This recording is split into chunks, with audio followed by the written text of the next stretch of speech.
The space station was bigger than any building Han Taman had ever seen on Earth. It floated in the darkness of space, shining like a silver jewel. Thousands of ships came and went from its many docking bays. Inside, creatures from 2,000 different worlds walked through the halls. Some had scales, some had feathers, some looked like walking crystals that glowed with their own light. Taman walked slowly through the crowd. He wore a simple black suit. His hair was gray. His eyes looked tired. He was 55 years old and he had seen many things in his life. Most of those things he wished he could forget. Behind him walked Nira, his assistant. She was young, maybe 28 years old. She carried a small computer tablet and watched everything with sharp eyes. She had worked with Taman for 3 years. She knew he was different from other diplomats, but she did not know why. They entered the Great Council chamber. The room was enormous. The ceiling was so high that Taman could barely see it. Thousands of seats rose up in circles and creatures of every shape sat in them. At the center was a raised platform where the speakers stood. A tall creature made of crystal floated above the platform. This was High Chancellor Orin, the leader of the Galactic Council. His voice echoed through the chamber like music. He welcomed everyone to the meeting. He spoke about peace and cooperation. He spoke about the future of the galaxy. Then he called Taman to speak. Taman walked to the platform. Every eye in the room turned to watch him. He could feel their judgment. Humans were new to space. Only 30 years had passed since humans discovered how to travel faster than light. These other species had been flying between stars for thousands of years. To them, humans were children, primitive, unimportant. Taman spoke clearly and calmly. He asked for simple things. He wanted Earth to trade freely with other worlds. He wanted human colonies to be safe. He wanted respect for human territory. He did not ask for power. He did not ask for special treatment. He only asked to be treated fairly. When he finished, the chamber was silent. Then someone laughed. The laugh came from Ambassador Rek, an insect-like creature with 6 legs and huge compound eyes. His voice clicked and buzzed. He said that humans were amusing. He said they thought they deserved the same rights as real civilizations. He said humans should be grateful that the council even allowed them to speak. More laughter filled the chamber. Taman stood still. His face showed nothing. He simply nodded and returned to his seat. Nira saw his hands, though. They were pressed flat against his legs. His fingers were tense. But he said nothing. That evening there was a reception. Diplomats gathered in a great hall to eat and drink and talk. Taman attended because it was his duty. He stood near a window looking out at the stars. He held a glass of water. He did not drink alcohol anymore. Not since the war. Ambassador Vrek approached him. The insect creature towered over Taman. His mandibles clicked with amusement. He asked Taman if he enjoyed the council meeting. He asked if humans always begged so politely. He said that perhaps humans should send someone more impressive next time. Perhaps someone taller. Other diplomats gathered around. They were laughing too. A huge reptilian creature named Counselor Thane joined the group. He was 8 feet tall and covered in red scales. His voice rumbled like thunder. He said that humans were hairless apes who barely knew how to use tools. He said Earth was nothing but a primitive dirt ball. He said humans should feel honored that the council allowed them to exist at all. Taman listened to all of this. His face remained calm. He wrote notes on his tablet. Every insult, every word. He recorded it all for his official report. This made the aliens laugh even harder. They thought he was weak. They thought he was afraid. Nira stood beside him. Her hands were shaking. She wanted to say something. She wanted to defend humanity. But Taman touched her arm gently. He shook his head. Not yet. Not here. The next day, formal negotiations began. The council presented their terms for Earth's membership. Taman read the document carefully. His expression did not change. But inside, he felt cold anger growing. The terms were not fair. They were designed to humiliate. Earth would give 70% of its resources to the council. Human colonies would be governed by alien overseers. Human ships would need permission to travel. Human soldiers would be disbanded. Earth would become a servant world, not a partner. High Chancellor Orin asked if Taman would sign the agreement. The crystal being's voice was patient, as if speaking to a child. Taman set the document down. He spoke politely. He said that these terms were not acceptable. He suggested alternatives. He proposed compromises. He remained calm and professional. The chamber exploded with angry voices. How dare a human refuse the council's generosity? How dare such a primitive species make demands? Did humans not understand their place in the galaxy? Councillor Thane stood up. His voice boomed. He said that humans needed to learn respect. He said that humans needed to understand they were nothing.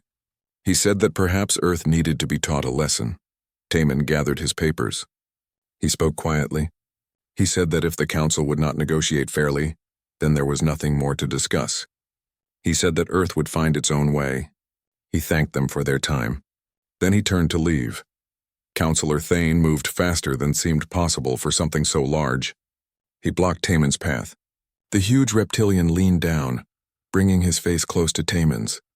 His breath smelled like sulfur. His teeth were like knives. He told Taman that humans do not walk away from the council. He told Taman that Earth would accept the terms or face consequences. He told Taman that humans were insects beneath the council's notice. Taman tried to step around him. Thane grabbed his shoulder. Taman asked him politely to let go. Thane laughed. He squeezed harder.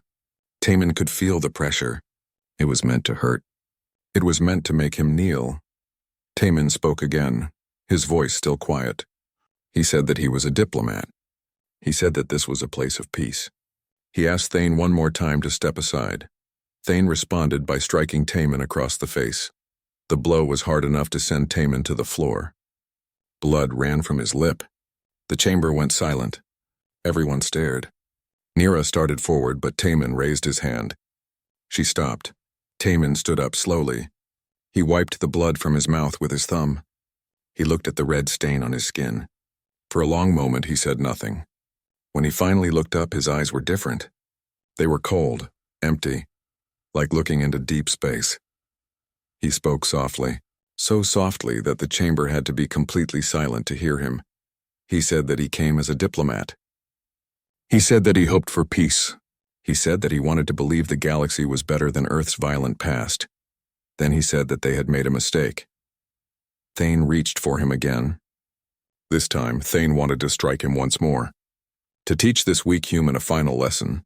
Thane's hand never reached Taman's face. Something happened. Something too fast for most eyes to follow. There was a sharp crack. Thane made a sound like air being forced from lungs. The huge reptilian crashed to the floor. Taman stood over him. His suit was barely wrinkled. His expression had not changed.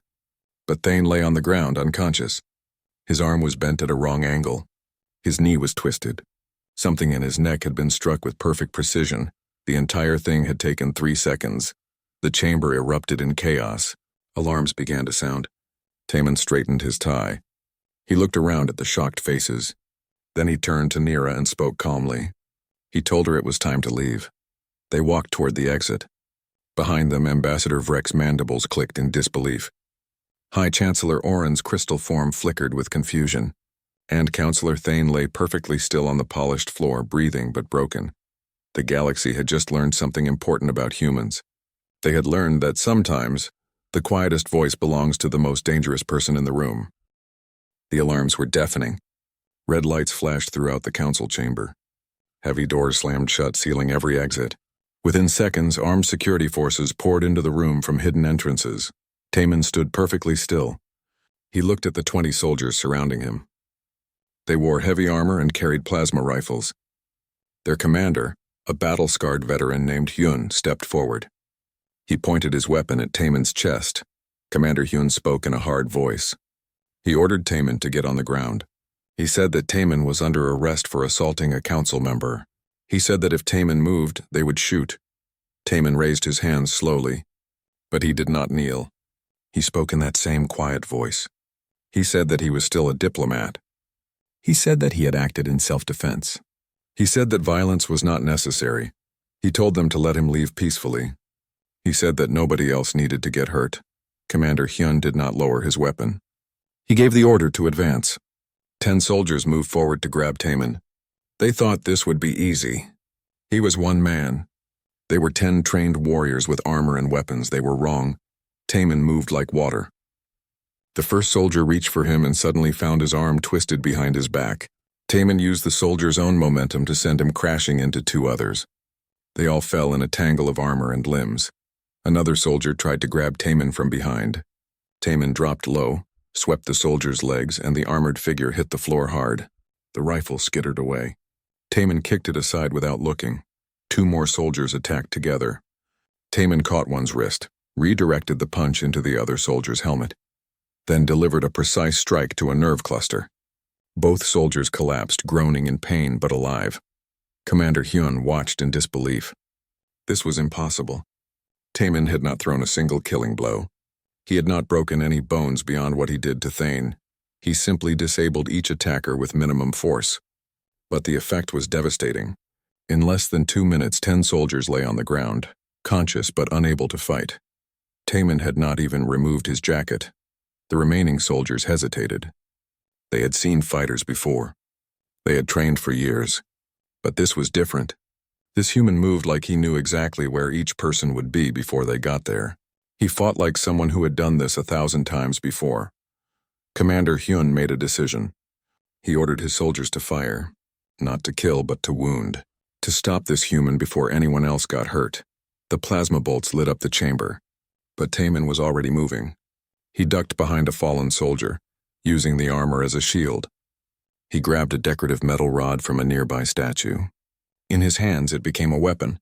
He threw it with perfect aim. It struck a rifle barrel just as it fired, sending the shot wide. Then Taman was among them. He moved through the soldiers like wind through grass. Every movement had purpose. Every strike hit exactly where it needed to. He struck weapons from hands. He hit pressure points that made arms go numb. He used their own armor against them, turning their protection into a hindrance. Within 90 seconds, all 20 soldiers were down. Commander Hyun was the last one standing. He had dropped his rifle and drawn a combat knife. He was a warrior who had fought in 3 wars. He had killed enemies in hand-to-hand combat. He would not be taken down so easily. He lunged at Taman. The knife moved fast, aimed at Taman's ribs. But Taman sidestepped, caught Hyun's wrist, and twisted. The knife clattered to the floor. Hyun tried to break free, but Taman's grip was like iron. With a single smooth motion, Taman swept Hyun's legs and lowered him to the ground. Not hard, almost gently, Taman looked down at the commander. He spoke softly.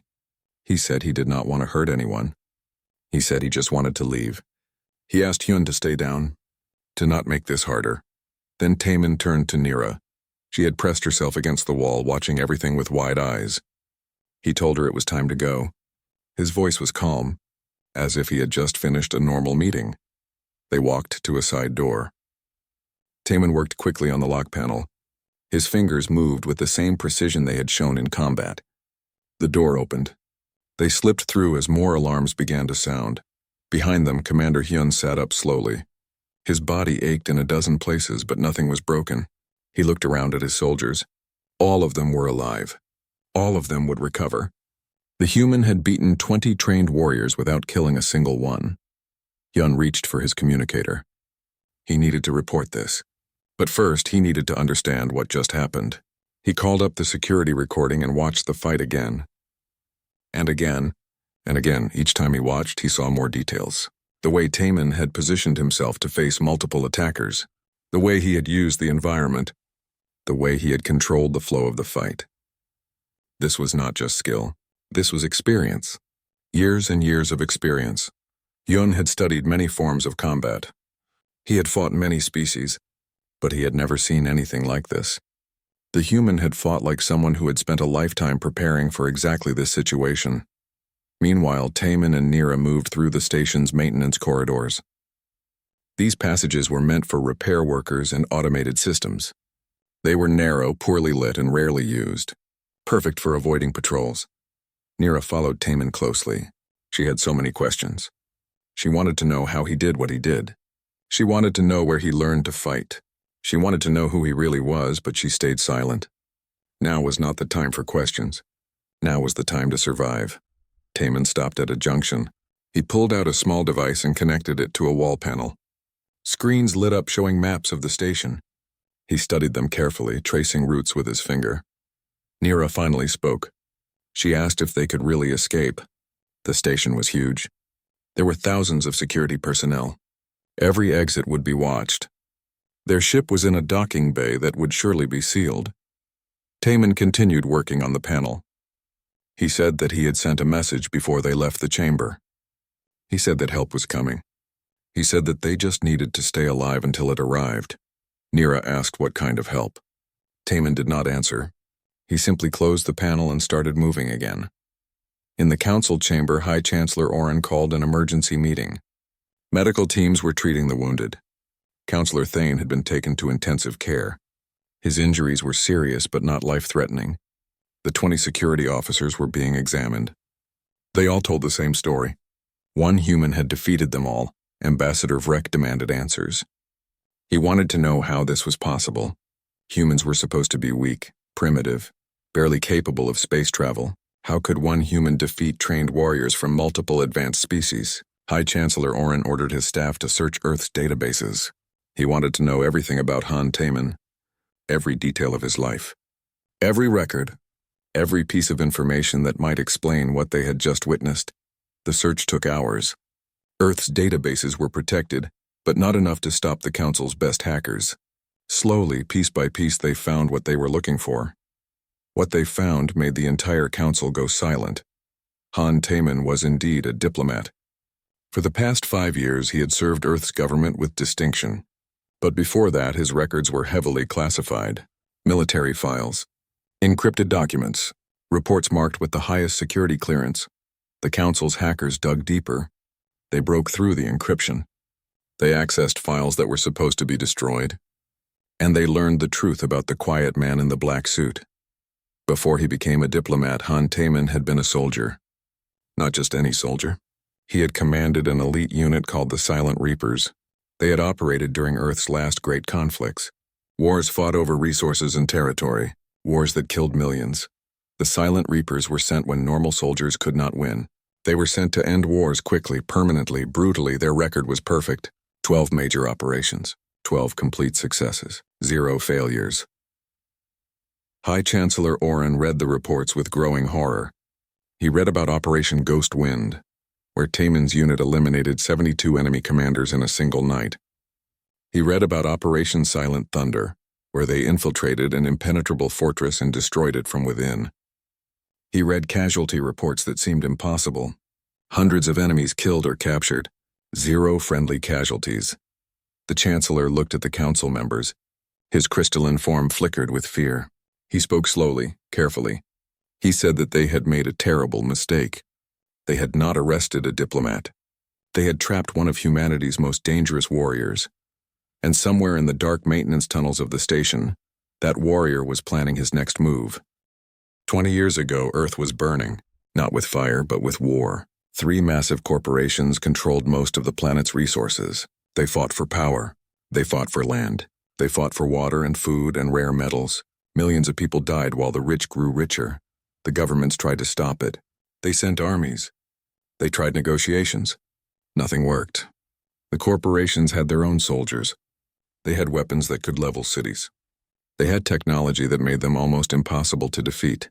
So the world's leaders made a difficult choice. They created a special unit. 12 operators. The best soldiers from every nation. They were given a simple mission: end the corporate wars. By any means necessary. They called this unit the Silent Reapers. And they chose a young captain named Han Taman to lead them. Taman was 30 years old then. He had already seen combat in 3 different conflicts. He was not the strongest soldier. He was not the fastest, but he had something else. He could think several steps ahead. He could see patterns others missed. He could turn any environment into an advantage. His second in command was Captain Lee. They had served together for 5 years. Lee was the opposite of Taman in many ways. He was loud where Taman was quiet. He laughed easily and made jokes even in dangerous situations. But when it came to battle, they thought as one person. Their first mission was Operation Ghost Wind. A corporate warlord named Chen controlled the entire western region. He had 72 commanders under him. Each commander controlled a small army. The governments had tried to fight Chen for 2 years. They lost 10,000 soldiers and gained nothing. Taman studied Chen's organization for 3 weeks. He learned the names of every commander. He learned their schedules. He learned where they lived. He learned about their families and their habits and their fears. Then, on a night with no moon, the Silent Reapers went to work. They did not attack armies. They did not fight battles. They simply eliminated the commanders, one by one, silently, precisely. By morning, all 72 were dead or captured. Chen's organization collapsed in a single day. The war in the western region ended. The Silent Reapers had lost nobody. More missions followed. Operation Silent Thunder saw them infiltrate the Iron Mountain Fortress. It was supposed to be impenetrable. Guards everywhere. Sensors covering every approach. Automated weapons that could kill anything that moved without authorization. Taman and his team spent a month studying the fortress. They learned its routines. They found its blind spots. Then they walked in through the front gate disguised as supply workers. By the time anyone realized what was happening, the fortress's power was cut, its defenses were disabled, and its commander was in custody. But the mission that made them famous was Operation Final Dawn. A warlord named Victor had built a stronghold in the northern mountains. He had 1,000 soldiers, heavy weapons, air support. He declared himself independent from all governments. He said that anyone who tried to stop him would die. The government sent a full military division. 3,000 soldiers with tanks and helicopters and artillery. Victor destroyed them. The battle lasted 3 days. Less than half the attacking force survived. Then they sent the Silent Reapers. Just 12 people. Taman did not attack the stronghold. That would be suicide. Instead, he cut off its supplies. He sabotaged its power generators. He spread rumors among Victor's soldiers that their leader was planning to abandon them. He made them suspicious of each other, paranoid, afraid. 2 weeks later, Victor's soldiers surrendered without a fight. They were tired, hungry, scared. They did not know how many enemies surrounded them. They thought they were facing an entire army. In reality, it was just Taman and his team, moving through the shadows, always just out of sight. The casualty count was 472 enemy soldiers killed or captured. 0 Silent Reapers lost, but not every mission ended so well. The last mission was different. The target was a corporation called Genesis. They had developed a weapon, something new, something terrible, a virus that could be programmed to kill specific genetic groups. They planned to sell it to the highest bidder. The governments ordered the Silent Reapers to destroy Genesis's research facility. All data had to be erased. All samples had to be destroyed. The weapon could never be allowed to exist. Taman planned the mission carefully, but Genesis was ready for them. Someone had leaked information about the attack. The facility was heavily defended. Traps everywhere. Ambushes waiting. The Silent Reapers went in anyway. They fought through the defenses. They reached the research labs. They set the charges to destroy everything. But as they were leaving, Genesis forces surrounded them. Someone had to stay behind. Someone had to hold off the enemy while the others escaped. Someone had to make sure the charges detonated. Captain Lee volunteered. He told Taman to take the team and run. He said it was an honor to serve together. He said he would see Taman on the other side. Taman tried to refuse. He tried to find another way, but there was no time. Lee pushed him toward the exit. Their eyes met one last time. Then Lee turned and started firing at the approaching soldiers. Taman and the remaining team members escaped. Behind them, they heard gunfire. Then an explosion. The facility collapsed. The weapon was destroyed. The mission was a success, but Captain Lee never came home. After that mission, something changed in Taman. He completed one more operation. Then he requested retirement. He was only 35 years old, but he looked much older. The wars had ended. The corporations were broken. Peace had finally come to Earth. Taman spent the next 5 years in quiet isolation. He lived in a small house in the mountains. He grew vegetables. He read books. He tried to forget the things he had done, the people he had killed, the friends he had lost. Then humanity discovered faster-than-light travel. Humans began exploring the galaxy. They found other intelligent species. They found the Galactic Council. They found a universe full of wonders and dangers. President Kim came to visit Taman. She was the leader of Earth's united government. She knew about the Silent Reapers. She knew what Taman had done to end the wars. She told Taman that humanity needed diplomats, people who could represent Earth to the galaxy. People who understood both peace and war. People who could be trusted to make the right decisions. Taman refused at first. He said he was done with violence. He said he wanted to live quietly. He said the galaxy deserved better than a killer representing humanity. President Kim sat with him for hours. She talked about hope, about second chances, about redemption. She said that Taman's past did not define his future. She said that the galaxy needed to see what humans could become, not what they had been. Finally, Taman agreed. But he made one condition. If the galaxy proved to be violent, if other species threatened humanity, if peace was impossible, then the galaxy needed to understand what humans were capable of. President Kim nodded. She understood. She hoped it would never come to that. But she agreed that humanity needed to be ready, so Taman became a diplomat. He learned languages. He studied alien cultures. He practiced patience and restraint. He buried his past deep inside. He became the quiet man in the black suit. The man who asked politely and spoke softly. The man who believed in peace. For 5 years it worked. Taman represented Earth well. He negotiated trade agreements. He resolved disputes. He showed the galaxy that humans could be reasonable, civilized, peaceful. But then the Galactic Council showed their true nature. They insulted humanity. They demanded submission. They used violence against a peaceful diplomat. They woke up the warrior that Taman had tried so hard to bury. Now, as Commander Hyun read through these old military files, he began to understand. The man they had trapped on this station was not just dangerous. He was something the galaxy had never encountered before. He was a soldier trained by 10,000 years of human warfare. A soldier who had learned every brutal lesson that Earth's violent history could teach. And now that soldier was loose on their station, with nothing to lose and every reason to fight. Commander Hyun closed the files. He looked at High Chancellor Oren. His voice was quiet but firm. He said that they needed to let Taman go, that continuing this fight would only lead to more casualties. That humanity had already proven it could produce warriors beyond anything the galaxy had seen. But the Chancellor refused. Pride demanded that they capture this human, that they show the galaxy that the Council could not be defied, that rules meant something. Commander Hyun nodded slowly. He said he would follow orders. He would hunt Taman, but he knew how this would end. He had read the reports. He had seen what happened to those who underestimated the Silent Reapers. They never survived to make the same mistake twice. The maintenance tunnel stretched through the station like arteries through a body. Taman moved through them with practiced ease. He had memorized the layout within an hour of arriving. This was old habit. Always know your environment. Always have escape routes. Always plan for the worst. Nira followed close behind. She was tired. Her feet hurt. She wanted to rest. But Taman kept moving at a steady pace.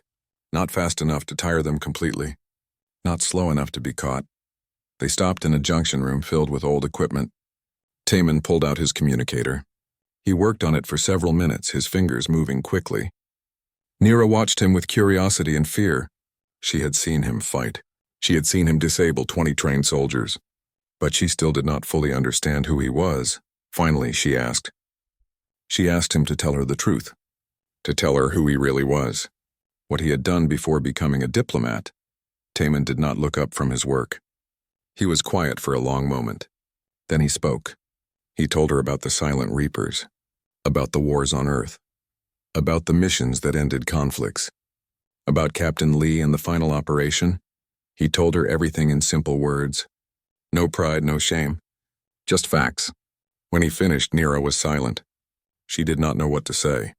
The kind diplomat she had worked with for 3 years was also a legendary warrior who had ended wars single-handedly. She asked if he regretted it. The violence. The killing. Taman's hand stopped moving. He looked at her with those tired eyes. He said that he regretted every death, every mission, every choice that led to violence. But he would do it all again if it meant saving innocent lives. Sometimes, he said, good people have to do terrible things to stop worse things from happening. Before Nira could respond, alarms echoed through the tunnels. Taman grabbed his gear. They had been found. Time to move. The Council had sent their best hunters. 12 warrior drones from the Hive Collective. These creatures were engineered for combat. They had armored shells like tanks. They could spit acid that melted through metal. They moved in perfect coordination, sharing thoughts through biological wireless connections. They cornered Taman in a narrow corridor. 12 against 1. They advanced slowly, confidently. They had fought many battles. They had never been defeated.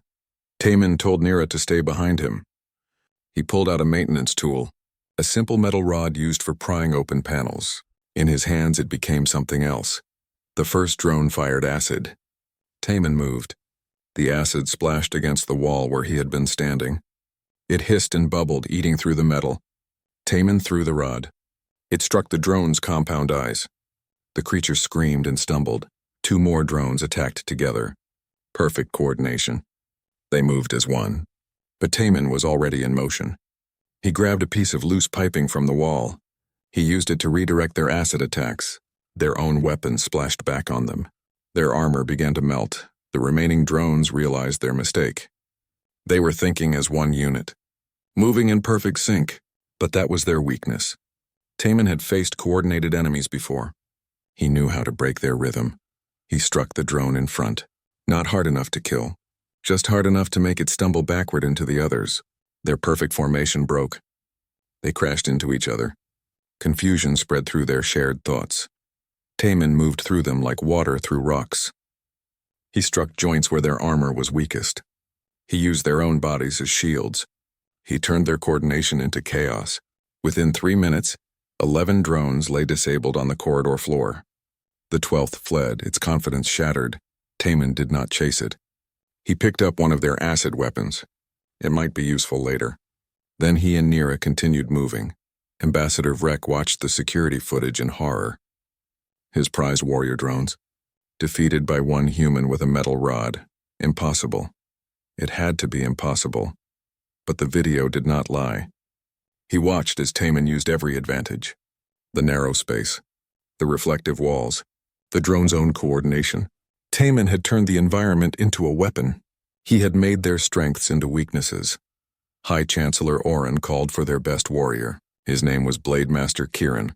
He came from a species that had perfected combat over thousands of years. He had 4 arms. Each arm held a plasma blade. He had never lost a duel. Never even been wounded. Kiran found Taman in an observation deck. The room had large windows showing the stars outside. It was a beautiful place, a peaceful place. Soon it would become a battlefield. Kiran spoke with respect. He said that he honored worthy opponents. He said that Taman had proven his skill. But now the duel must end. He would give Taman a warrior's death, quick, clean, honorable. Taman sighed. He said he did not want to fight. He said there was no honor in this conflict. He said they should both walk away. Kiran refused. He attacked. 4 plasma blades moved faster than eyes could follow. They cut through the air in perfect arcs. Each strike was precise. Each movement was flawless. Kiran was a master of his art, but Taman did not fight with art. He fought to survive. He dodged the first strike by a hair. He rolled under the second. He used the room's furniture as barriers, tables, chairs, anything to slow Kiran down. He was not trying to win the duel. He was trying to change the rules. Kiran pursued him with growing frustration. This was not how duels were supposed to work. Warriors stood and fought. They tested skill against skill. They did not run and hide. Taman reached the control panel for the observation deck. He pressed a button. Warning lights flashed. The external windows began to open, slowly, automatically. Kiran realized what was happening. The room would depressurize. They would be exposed to space. But Taman was near an emergency suit locker. Kiran was not. The Blade Master had seconds to decide. Continue the fight and risk death. Or retreat and live. His pride screamed at him to fight, but his survival instinct was stronger. He turned and ran for the exit. Taman hit the emergency seal button. The windows stopped opening. The room stabilized. Kiran was gone. The duel was over. Taman had won without landing a single blow. Later, when they found Kiran, he was sitting against a wall. His forearms hung limply. His plasma blades were extinguished. He looked defeated, not physically, but spiritually. His entire life had been built on the honor of combat, on testing blade against blade, on warrior traditions that stretched back millennia. Taman had ignored all of it. He had fought like a survivor, like someone who cared only about winning, about living. When asked what happened, Kieran said something that chilled everyone who heard it. He said that the human had no honor, no respect for the art of combat. He fought like an animal, a predator, something that evolved to kill without mercy or tradition. And perhaps, Kieran said quietly, that was more dangerous than any amount of honor. Meanwhile, news of the incident spread beyond the station. Earth's communication networks picked up the story. A human diplomat trapped on an alien station, assaulted by the Galactic Council, fighting for his life against overwhelming odds. The response from Earth was immediate. Millions of people demanded action. They demanded that their government protect its diplomat, that humanity show the galaxy it would not be pushed around, that Taman be rescued. Deep in Earth's military headquarters, Admiral Park received emergency orders. She was Taman's former commanding officer. She had served with him during the corporate wars. She knew what he was capable of. And she knew what would happen if the Council managed to kill him. She called for volunteers. 3 ships, the fastest warships Earth had built, crews of warriors who understood what they were facing. This would not be a rescue mission. This would be a message. A warning to the galaxy. Humanity was peaceful, but they remembered how to make war. Within hours, the 3 ships launched.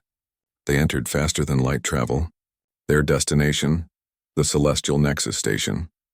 Their mission, bring Taman home. By negotiation if possible, by force if necessary. Back on the station, Taman and Nira were close to the docking bay. So close, just a few more corridors.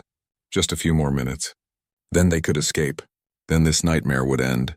But Commander Hyun was waiting for them. He stood in their path with 50 soldiers. Not the regular security forces.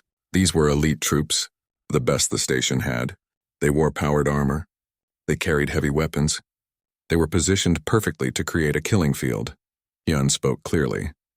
He said that Taman had fought well, that he had proven his skill. But this was the end. There was no way through 50 armed soldiers. No tricks left to play.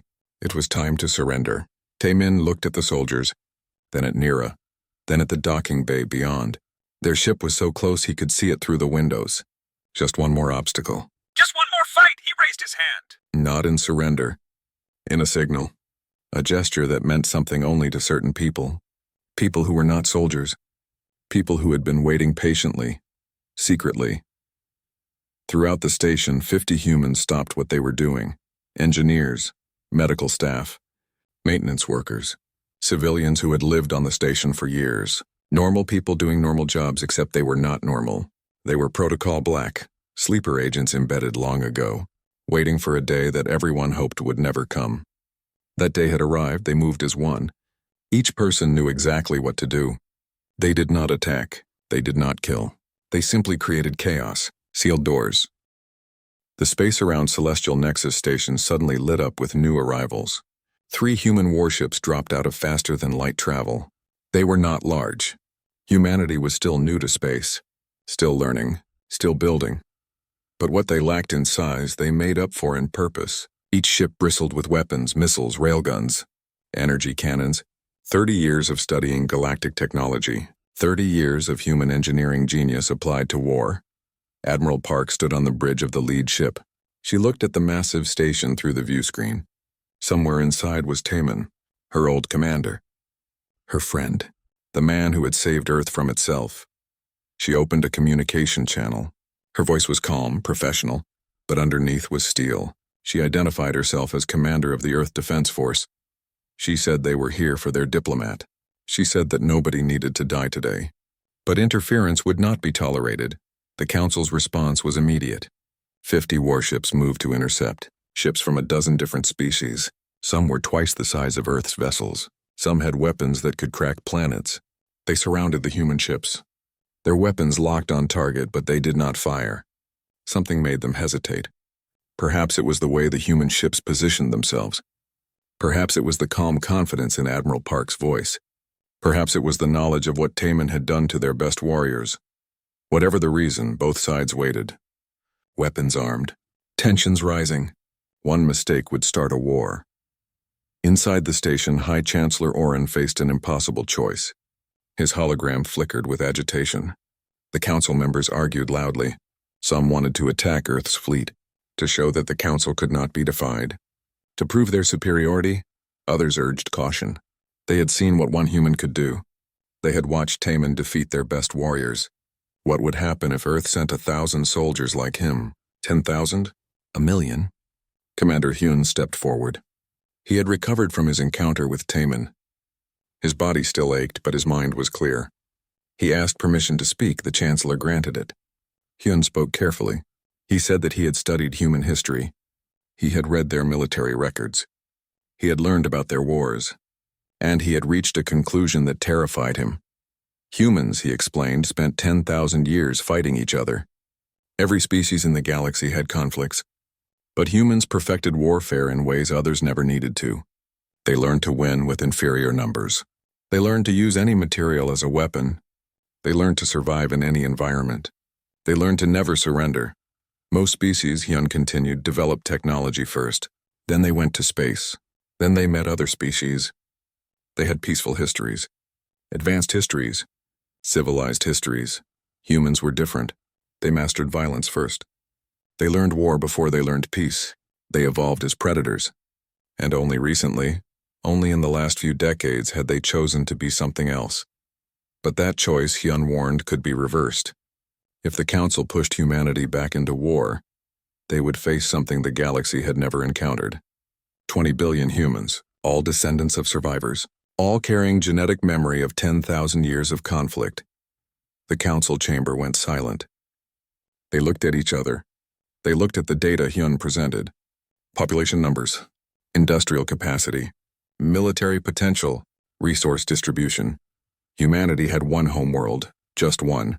But that world held more people than 50 Council worlds combined, and every single human grew up hearing stories about Earth's violent past, stories that were warnings, stories that said, "We chose peace, but we remember war."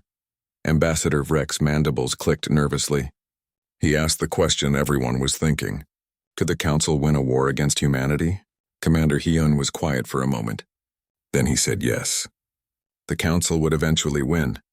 They had more ships, more technology, more resources, more experience with space warfare. But, Hyun continued, the cost would be catastrophic. Humans would not surrender. They would fight from every colony, every station, every ship. They would use guerrilla tactics learned from centuries of insurgencies. They would turn every battlefield into a nightmare. The war would last decades. Millions would die on both sides, and in the end, even if the Council won, they would rule over ashes and hatred. Human survivors would never forgive, never forget. They would spend generations planning revenge. Was that, Hyun asked, worth the Council's pride? High Chancellor Oren's crystalline form dimmed. He understood. They all understood. This was not about defeating one diplomat.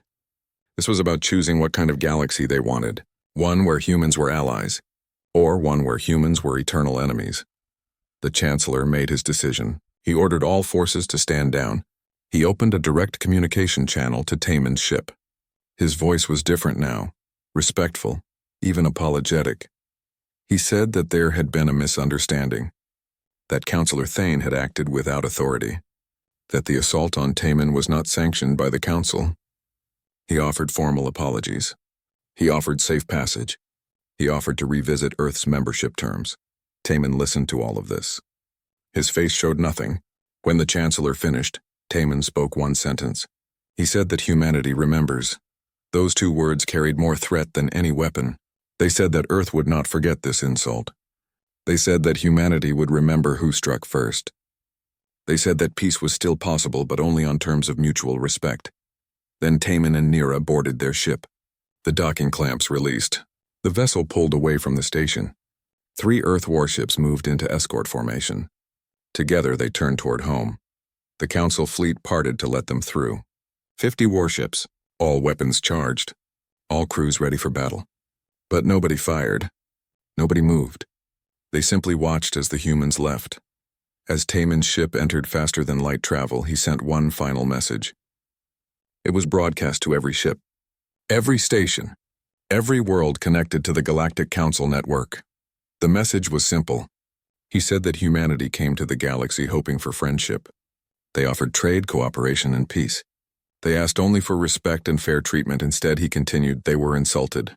attacked, treated as primitives. The galaxy showed humanity its true face, and humanity would never forget. But Taman said humans believed in second chances. They believed that people could change, that civilizations could learn. So humanity offered the galaxy a choice: accept Earth as an equal partner, or leave humanity alone, because if the galaxy chose war, Taman promised, they would learn what 20 billion humans could become. They would learn why humanity survived when other species on Earth went extinct. They would learn why humans dominated their planet despite being weaker than bears, slower than cheetahs, and smaller than elephants. Humans won, Taman explained, because they never stopped adapting, never stopped learning, never stopped fighting. They turned every setback into a lesson, every defeat into motivation, every challenge into an opportunity. The message ended. The communication channel closed. The human ships vanished into faster-than-light travel. Behind them, the Galactic Council sat in stunned silence. 6 months passed. The Council debated endlessly. Some members wanted to ignore humanity, to punish them for defiance, but others remembered Commander Hyun's warnings. They remembered Taman's demonstration of human capability.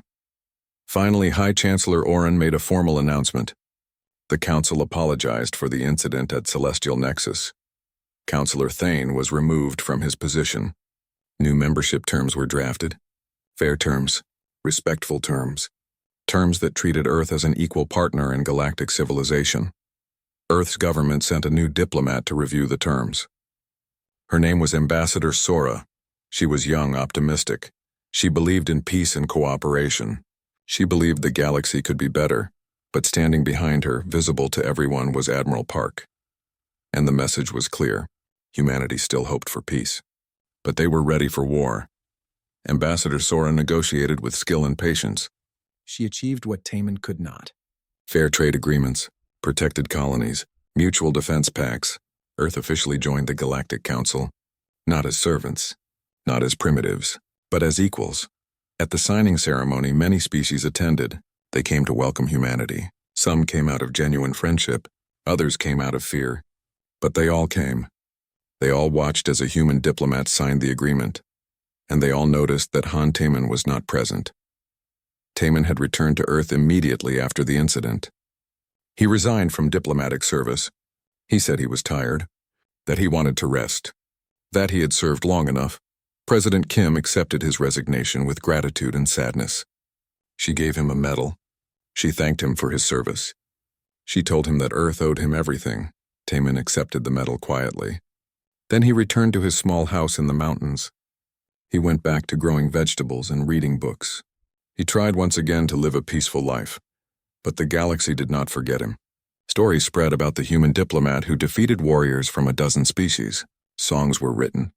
Legends were born.